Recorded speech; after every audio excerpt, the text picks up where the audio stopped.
Понятно, что превратить Абхазию в место, так сказать, сопоставимое с Сочи или с Батуми, это большие инвестиции нужны, и их внутри Абхазии нет. Значит, нужно находить формулы, так сказать, партнерства таких, которые позволят, с одной стороны, стабильные и предсказуемые условия ведения бизнеса создать, в том числе, если российский инвестор заходит, он должен, на период окупаемости своих капиталовложений быть уверенным в том, что не поменяется законодательство так, что ему с пустыми руками придется уходить. Мы понимаем озабоченность абхазских предпринимателей, о том, что они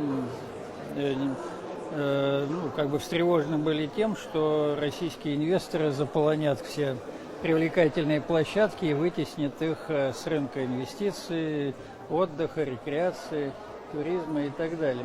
Я думаю, что скорректированный закон, учитывающий все вот эти риски, озабоченности и так далее, он, наверное, будет рано или поздно принят.